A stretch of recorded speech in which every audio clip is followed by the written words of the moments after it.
Muito boa noite a todos. Que a paz do nosso Mestre esteja nessa noite, com certeza está. Que esses bons espíritos que nos rodeiam possam estar aqui presentes, não só nesse momento, nessa casa, mas no ambiente familiar de cada um de vocês que aqui vieram, que saíram das suas casas com chuva, com esse tempo ruim e vieram para cá, porque com certeza estão conectados, com essa energia poderosa que essa casa transmite, que esses mentores espirituais transmitem, e que a gente vem aqui para buscar, para receber e também para doar àqueles que precisam. É uma satisfação enorme tê-los aqui, e para mim uma satisfação maior ainda, por mais uma vez poder colaborar com um tema tão importante. Eu tinha pedido para a Cida que talvez eu vá usar os meus 5 minutos de tolerância, porque o assunto é de extrema importância e ele é um tema bastante polêmico, mas nós temos que abordar. Nós temos que falar. As instituições, as igrejas, o terceiro setor, enfim, toda e qualquer instituição séria pode, com certeza, com serenidade, abordar esse assunto. Não pode ser um tabu. Os números são alarmantes. Quando a gente se depara num estudo desse, a nossa irmã Cassandra trouxe um estudo belíssimo aqui também, já no início do mês, e a gente pôde perceber que esses números nos assombram. E parece que a gente só vê isso nas outras famílias, Mas isso está dentro das nossas famílias. Eu, inclusive, tenho isso, um familiar, perdi minha tia há uns 2 anos atrás, moradora de Arroio dos Ratos, ficou 45 dias sumida no mato, em depressão profunda, num estado muito crítico, psíquico.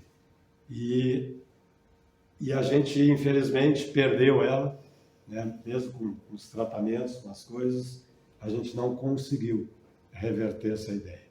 Eu vou fazer 2 momentos aqui, eu vou passar um momento aqui um pouco mais técnico, e depois a gente vai entrar numa outra parte mais espiritual. Então, esses números aqui que impressionam, que são a cada 40 segundos uma pessoa comete suicídio. É muito grande, é muito sério. A cada 3 segundos uma pessoa tenta tirar a própria vida. O Brasil é o 8º país em número absoluto de suicídio.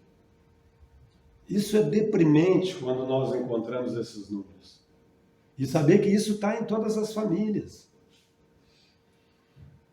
E pior ainda, é saber que o número de jovens que comete esse ato é muito grande. Então, o que nós, como trabalhadores espíritas, como religiosos, e queremos exercer a nossa religiosidade, não a religião em si, mas a religiosidade, nós temos que nos ater a essas coisas. Porque nós viemos aqui buscar alguma coisa, mas também levar alguma coisa. E se nós conseguirmos conhecimento para poder ajudar alguém que está em depressão, alguém que entra às vezes num poço sem fundo, nós pregamos o Evangelho, nós lemos o Evangelho, nós estudamos o Evangelho do nosso Mestre, e às vezes não conseguimos aplicar na nossa família, naqueles que mais precisam, que estão bem próximos de nós. É importante, O nosso irmão Diniz falava aqui sobre a cesta, sobre as crianças, é importante levar o alimento, mas o alimento da alma. O alimento da alma, aquele que realmente transforma as pessoas, que modifica as nossas vidas. Aonde nós estamos realmente situados no mundo? Qual a nossa posição nesse planeta? Para que nós viemos aqui? O que significa amai-vos uns aos outros? Senão exatamente estender a mão àquele que está num poço, muitas vezes perdido, sem saída, porque alguém que chega a cometer um ato desse não é por falta de fé, ou por falta de Deus no coração, ou por falta de uma religião, é simplesmente porque ele não encontrou outra saída para o seu problema. E isto é muito sério. Nós ainda vivemos nesse mundo de transformação, né? E ainda temos que encontrar esses dados alarmantes, né, que a Organização Mundial da Saúde nos traz, né, sempre atualizando. Né? Então, esse é o porquê do Setembro Amarelo aqui. A Cassandra colocou muito bem aqui, né? A cor foi adotada por conta de uma trágica história aqui, né, do menino Mike aí, N, que tirou a sua vida com 17 anos com o seu carro amarelo. Né? Então isso foi feito uma grande campanha e tal. E ela já contou essa história, belíssima. Trouxe mais uma vez, que já estava na minha palestra, ela não quis tirar. Né? Então, olha só, não é drama, não é para chamar atenção, não é falta de Deus, e muito menos frescura. É uma doença psíquica que a pessoa está instalada no seu organismo, na sua mente, e ele não encontra outra solução. Existem os órgãos, né? Aqui nós temos o 188 aqui, o www.cdb.org.br, que são os órgãos de ligação que a gente pode gratuitamente, né? A gente pode acessar esses órgãos, né? Para que a gente consiga, se a gente detectar alguém, se a gente detectar um irmão, que a gente possa ajudá-los, né? Eu trouxe algumas verdades, eu vou passar rapidamente, porque eu tenho depois um videozinho para passar aqui, que é mais longuinho, um pouquinho, ó. Mitos. Pessoas que não falam sobre suicídio não têm intenção de se matar. Isso é um mito. A maioria dos suicídios acontece repentinamente sem aviso. É outro mito. Alguém com propensão ao suicídio está determinado a morrer. É outro mito. Somente pessoas com transtornos mentais cometem suicídio. Também. Conversar sobre suicídio pode encorajar o ato. É outro mito. E suicídio é um ato de covardia, coragem ou falta de Deus no coração. Essas palavras a gente ouve, né? Ah, quem disse que vai se matar, quer se matar, não fala, né? Não é bem assim, não dá para tocar nesse assunto, porque a pessoa já tentou suicídio uma vez. Tudo é mito. Mas por que a gente faz essas coisas? Por falta de informação. Nós não nos informamos, né? Então, quando a gente não se informa, a gente tem o achismo, né? A gente acha que é assim, mas quando na realidade são coisas diferentes. Ó. As verdades estão aqui e nos dizem diferente, né? A maioria das pessoas que falam sobre suicídio chega ao ato. Quem diz eu vou me matar, vou tirar minha vida, chega, estou cansado, essas pessoas estão no limite. E isso, quando alguém detectar lá na sua família que as pessoas estão se direcionando a esse pensamento, que estão com essa forma de pensamento, com essa tela mental ali atormentando, é o momento da chave acender e a gente, então, trazer essa pessoa para o atendimento. Principalmente o atendimento de saúde, né? O Centro Espírita vai ajudar, né? A Casa Espírita vai ajudar, a apometria lá pode ajudar muito, muito maravilhosamente bem, mas nós não podemos sequer esquecer da parte médica, que é o que vai ajudar essas pessoas. Porque o seu mental está afetado, o seu psíquico está afetado, e ele com certeza vai precisar de um atendimento de saúde, que é o mais importante. Então aqui outras, também vou passar desse aqui rapidinho. Sinais de alerta, né? É desfazendo-se de objetos de estimação, abuso de drogas e álcool. Quem não tem na nossa família, né? Quem não enfrenta esse problema, de um filho, de um parente, de um sobrinho, ou até mesmo de um tio, de um pai, né? Não, tudo bem, isso aí. Esses são os momentos que são depressivos. E essa depressão muitas vezes está acompanhada, nós que somos espíritas, sabemos que ela está acompanhada de obsessões. Obsessões espirituais, que fazem com que esses espíritos encarnados, obsediados por espíritos muitas vezes desencarnados, façam e cometam esses atos até chegar a um fundo de poço e a um processo maior de obsessão a qual eu tenho vários relatos, não vou exemplificar aqui, vários e vários relatos, lá na Apometria, no livro do Dr. Lacerda, vocês encontram vários e vários relatos de pessoas que não tinham mais saída e estavam obsediados ao ponto de cometer esse ato. Então, se a gente detecta essas coisas, nós podemos ajudar, né? Podemos ajudar com conselhos, né? Podemos ajudar levando a algum atendimento, ou na Cruz Vermelha, né? Ou nos postos de saúde, né? Aonde for, ou nos centros espíritas, nas igrejas, né? Nas igrejas evangélicas, nas igrejas católicas, aonde se quer evangelizar esse ser, para que esse ser consiga retornar ao seu seio familiar e conviva realmente como uma pessoa sadia. Porque a doença mental, ela vai se instalando, se instalando, se instalando. Depois eu vou falar ali como funciona a parte espiritual para vocês entenderem. Então, a prevenção do suicídio, eu preferia estar morto, eu não posso fazer mais nada, eu não aguento mais, eu sou um perdedor e um peso para os outros. Os outros vão ser mais felizes sem mim.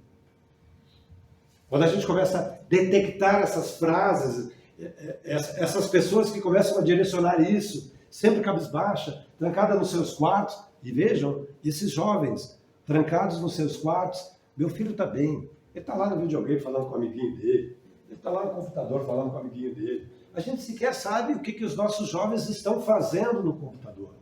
Vamos ser honestos com a gente mesmo. Nós perdemos completamente a visão geral do que os nossos jovens e adolescentes fazem, porque a internet é livre. A internet é livre. E sequer aqui, eu não vou nem pedir para levantar a mão, qual dos pais aqui que tem aqui com filhos menores que tem lá os seus ajustes lá para que ele não entre em tais coisas. Quase ninguém faz, porque confia nos seus filhos, né? E tal, tem a confiança. Mas, infelizmente, os jovens, eles são aventureiros. E eles procuram e vão. Eles querem isso. E muitas vezes nos perdemos. E, às vezes, um filho desse entra na droga, entra na depressão. E quando a gente vê, já está instalado um problema muito grande. Maior do que a gente imagina. Por isso que eu acho que é importante que a gente tome posição com os nossos filhos. Casos de tentativa de suicídio, com grandes riscos de nova tentativa, né? Alguns casos aí, né? Ainda com ideação suicida, sexo masculino, pode ver que é o maior índice, idade superior a 16 anos, falta de suporte familiar, que acabamos de falar, humor deprimido em estado misto, ausência extrema, uso concomitante de álcool e drogas, agitação psicomotora, episódios de violência direcionada, enfim, várias coisas que a gente sabe aqui. Isso aqui, 4 passos para a ajuda de pessoas. Aqui tem os canais de emergência aqui que eu queria colocar. Muito a nos ensinar, né, muito a contribuir para o nosso entendimento do plano espiritual, também das nossas relações aqui no nosso plano físico, né? Emmanuel tem muito a nos dar, né? Muito a nos ensinar. Então, hoje nós estamos estudando a pergunta 154, que diz assim: quais as primeiras impressões dos que desencarnam por suicídio? Emmanuel nos esclarece. A primeira decepção que os aguarda é a realidade da vida, que se não extingue com as transições da morte do corpo físico. Vida essa agravada por tormentos pavorosos, em virtude de sua decisão tomada de suprema rebeldia. Suicidas há que continuam experimentando os padecimentos físicos da última hora terrestre, em seu corpo somático, indefinidamente. Anos a fio, sentem as impressões terríveis do tóxico que lhe aniquilou as energias, a perfuração do cérebro pelo corpo estranho, partido da arma usada no gesto supremo, o peso das rodas pesadas sobre as quais se atiraram na ânsia de deserdar da vida. A passagem das águas silenciosas e tristes sobre os seus despojos, onde procuraram o ouvido criminoso de suas tarefas no mundo. E comumente, a pior emoção do suicida é a de acompanhar, minuto a minuto, o processo da decomposição do corpo abandonado no seio da terra, verminado e apodrecido. De todos os desvios da vida humana, o suicídio é talvez o maior deles, pela sua característica de falso heroísmo, de negação absoluta da lei do amor e de suprema rebeldia à vontade de Deus, cuja justiça nunca se fez sentir junto dos homens sem a luz da misericórdia.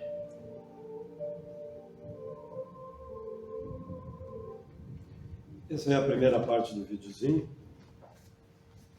Essa questão lá no Consolador, né, que Emmanuel nos trouxe, exemplifica muito, né? Nós estudamos a doutrina espírita, né? E eu trouxe aqui também da questão 943 do Livro dos Espíritos, desgosto da vida e suicídio. E diz assim: de onde vem o desgosto da vida que se apodera de certos indivíduos sem motivos plausíveis? E a resposta é efeito da ociosidade, da falta de fé e, frequentemente, da saciedade. Para aquele que exercita as suas faculdades com objetivo útil e segundo suas aptidões naturais, o trabalho não tem nada de árduo e a vida se escoa mais rapidamente. Ele suporta vicissitudes com tanto mais paciência e resignação, quanto age tendo em vista uma felicidade mais sólida e mais durável que o espera. Eu me lembro que eu assisto muito a alguns vídeos, né? Acho que todos aqui devem conhecer o nosso filósofo Mário Sérgio Cortella. Olha bem como a gente encontra, eu acho que o Cortella, se não me engano, eu acho que ele é até ateu. Não me recordo, mas acho que ele é ateu. E o Cortella disse uma coisa interessantíssima numa das suas palestras, que ele disse que ele tem 3 filhos. E ele disse assim para o filho dele mais velho, disse assim: quando tu fizer 12 anos eu vou te ensinar o segredo da vida. Vou te dizer o segredo da vida. Vou te contar o segredo da vida. E o menino ficou esperando. Quando o menino fez 12 anos, ele acordou 4 da manhã. Papai, hoje eu estou fazendo 12 anos. Mas parabéns, meu filho. O senhor falou que eu ia contar o segredo da vida. Não, vou contar. E vou contar para os teus irmãos também, quando cada um fizer 12 anos. Senta aqui que eu vou contar. O segredo da vida é muito simples, ele disse. O segredo da vida é: vaca não dá leite. Vaca não dá leite? Não. Vaca não dá leite. Se você quiser leite, você tem que levantar às 3 da manhã, entrar no curral sujo, amarrar a vaquinha, amarrar o rabo da vaca, higienizar as tetinhas da vaca, botar o baldezinho e tirar o leite da vaca. Vaca não dá leite. Mas vamos combinar que hoje nós temos muitos adultos que acreditam que vaca dá leite. Nós temos pessoas que entram no supermercado e sequer sabem o trabalho que teve para conseguir aqueles alimentos, aqueles itens de utensílios que a gente compra todos os dias. A gente não percebe que essa luz que está acesa teve um trabalho por trás disso. Então o que o Cortella queria dizer com isso? E quis ensinar para o seu filho: busca o que tu quer, trabalha, porque nada vem de graça. Não existe nada sem trabalho. E alguém sem trabalho é alguém ocioso, é alguém que simplesmente entra em depressões e crises existenciais porque não tem utilidade. Se nós não somos úteis, nós nos sentimos ninguém. Nós estamos presos a outras questões. Não precisa ligar. Não. Eu queria dizer uma coisa para vocês. A depressão, a angústia, ela primeiro vem da parte espiritual. Para nós que estudamos o Espiritismo, e aqui os irmãos que estudam apometria sabem muito bem disso, nós somos feitos por corpos espirituais. Nós temos vários corpos espirituais. Ao todo 7, tá? E nós temos vários chakras, que são pontos luminosos. E um deles, o mais famoso de todos, chama-se chácara coronário. Esse chácara coronário está ligado à nossa glândula pineal. E essa glândula pineal é responsável por muitas coisas do nosso organismo e do nosso cérebro. Inclusive, ela é uma organizadora do nosso cérebro. Quando esse chácara está adoecido, por má conduta, por desvio de conduta, por muitas coisas que fizemos, por má alimentação, por diversas coisas, esse chácara adoece. Esse chácara tem uma luminosidade e um giro dos seus volts. Ele está no alto da nossa cabeça. Ele energiza o nosso cérebro e a nossa glândula pineal. E ele é responsável pelo nosso aprendizado, pelo aquilo que a gente aprende na vida. Então é importante, nós que somos espíritas, quando vamos tratar alguém com depressão, os espíritos fazem isso, energizam esses chakras. E principalmente quando se está em depressão, esse chakra pineal. Mas como que eu faço? Eu não sou espírita. Meditação e prece. E boa conduta. Fazer o bem sem olhar a quem. Tudo isso canaliza as nossas energias e energiza os nossos centros vitais, os nossos centros energéticos. Porque se nós acreditamos, estamos numa casa espírita e acreditamos que somos espíritos encarnados, sabemos que temos corpos espirituais, que temos chakras, então nós temos que trabalhar isso. Às vezes cuidamos muito do corpo e esquecemos do nosso mental, que está ligado ao nosso espírito. Porque nós só pensamos porque temos um espírito. O nosso cérebro, ele é biológico, né, feito de uma massa, né, biológica, né, de moléculas de carbono, mas nós temos um espírito pensante. Né? O que pensa, o que age é o espírito. E esse espírito é o que adoece. Então essas doenças, ao qual nos leva a cometer atos como esse que a gente veio abordar nessa noite, e a depressão profunda, a angústia, né? A falta de fé, a falta de vontade de viver, está atrelada às doenças do espírito. Muito mais, ou da alma, como queiram chamar, muito mais do que do corpo. Porque para se chegar nesse estado depressivo, nesse estado a qual o indivíduo não encontra mais saída, ele adoeceu mentalmente através desses processos a qual eu estou tentando explicar para vocês. Claro que a gente não precisa se aprofundar em estudos como esses, né? E não precisa ser um grande conhecedor dessas coisas, mas quando a gente vai numa casa espírita, por exemplo, e aqui daqui a pouco vai ser ministrado o passe, né, irmão Luiz? Quando a gente vai receber o passe, a gente se concentra, eleva o nosso pensamento. Neste momento, abre-se os nossos chakras, se ilumina os nossos chakras, e nós estamos receptivos a receber essa energia do alto. Ah, mas eu fui na casa espírita, para mim não resolveu nada. Mas eu só encontro aquilo que eu busco. Se eu bater numa porta, ela vai se abrir. Buscai e acharei, pedi e obtereis. Então, se eu venho para cá e não estou receptivo, né? Ou eu vou no médico, o médico me dá uma receita, eu não compro, eu não tomo, eu não faço o processo que é para fazer, não é culpa do médico, não é culpa do centro espírita, nem da igreja evangélica, nem da igreja batista, nem da sinagoga, nem de seita nenhuma. A culpa é nossa, que não nos condicionamos para receber. Nós precisamos estar atentos a essas coisas. A mudança interna, ela é longa, ela é de várias e várias encarnações. A gente não consegue mudar tudo numa vida, mas aquilo que a gente pode mudar, a gente está pronto a mudar, muitas vezes está na nossa frente, e a gente vai deixando de lado, vai deixando para amanhã. Né? A gente faz a caridade para muita gente. Né? Nós que somos trabalhadores espíritas das causas, as pessoas fazem caridade, vão lá, fazem rancho, dão para as pessoas. E a caridade interna nossa, a nossa caridade pessoal, aquela que vai nos iluminar, que vai nos fazer com que a gente saia de um estado para um outro estado, para um outro degrau, na nossa consciência. O ser, ele se acende, né? Ele tem uma ascensão espiritual quando ele começa a ter menos necessidades materiais.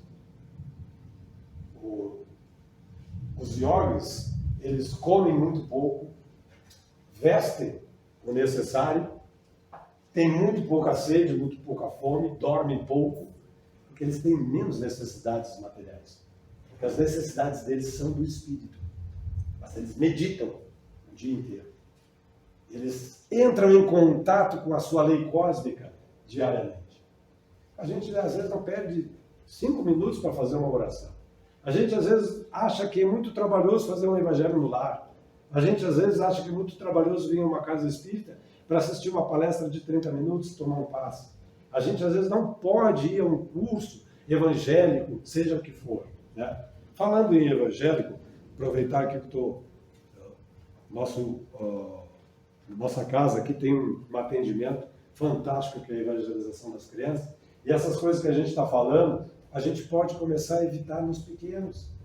Fazer com que essas pessoas, esses seres, tenham um condicionamento melhor na vida.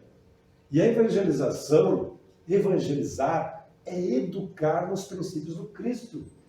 Evangelizar é educar essa criança pelos princípios que Cristo nos ensinou.